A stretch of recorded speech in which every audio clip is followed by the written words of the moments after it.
Hi, my name is Matt Kelly. I play drums for the Dropkick Murphys, and I've been playing SJC for probably, quite a long time. Well over 10 years, I'd say. And they treated me like gold, so they're great. I was 9 years old, so that was 1984, back when Christ rode a bike.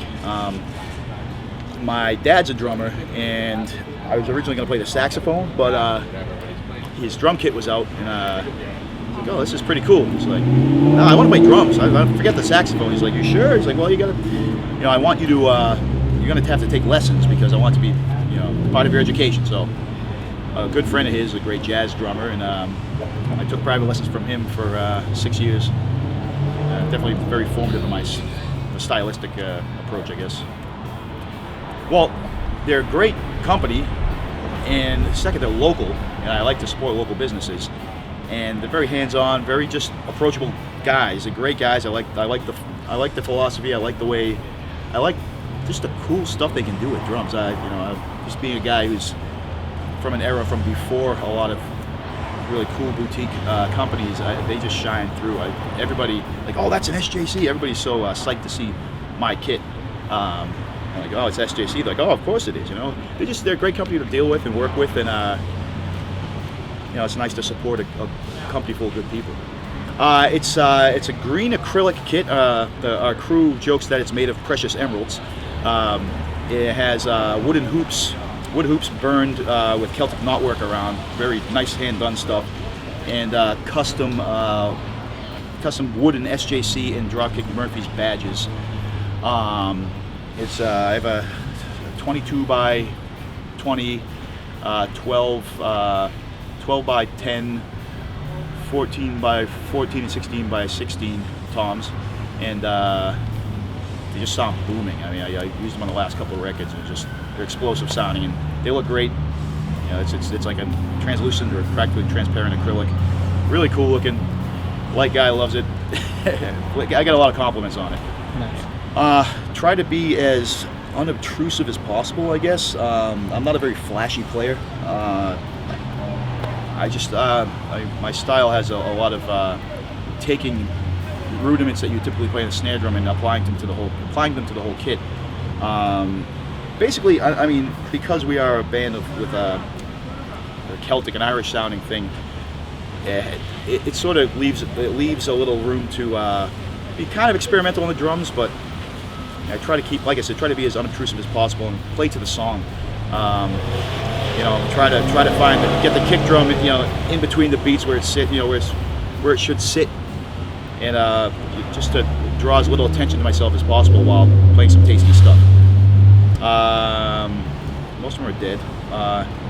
John Bonham, Art Blakey, Ginger Baker, Mitch Mitchell, Clive Burr, Nico McBrain, Phil Rudd, Ian Pace, what's his face there? Carmine Apice, Vinny Apice, Appice. My dad, Don Kirby, my teacher, my original teacher. There's so many. There's a lot of newer drummers that are great too, but those guys really influence my style, and I really look up to them and they're playing. A lot of people are afraid of the studio. I have no problem with the studio. It's a bit of a sterile environment, and creatively it's a lot of fun. On our last album, 11 Short Stories of Pain and Glory, we went off-site for the first time. We went actually to Tornillo, Texas, right on the Mexican border, and so we were there, basically living there for 3 weeks, and that was probably the most fun we actually had in the studio, because we were just living there. There's no pressure. It was just very, very creative. But typically, studio environment is fine. I definitely prefer to play live. That's what it's all about. Yeah. Try to listen to drummers from before 1976. Try to, because there's a lot of guys out there, amazing drummers nowadays, but try to learn with the basics. Try little ambulance action there. It's not good. Try to learn some history. You hear stuff like the Beatles, and you think that's the easiest thing to play. When you really sit down and listen to it, a lot of the weird stuff that Ringo Starr did was very unorthodox and very.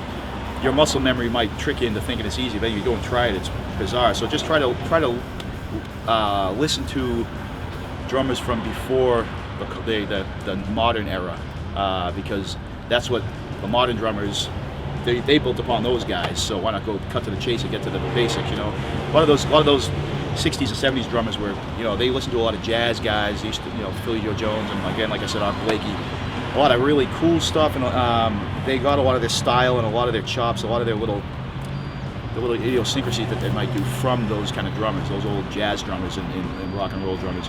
And it's just interesting. It's historical. So that's my advice: is try to look back, and you know, might not necessarily be your heroes, but they're important drummers and important styles to hear and learn. And it might give you maybe a bit of an edge on other guys, because it might make your style a bit less commonplace, a bit more unique.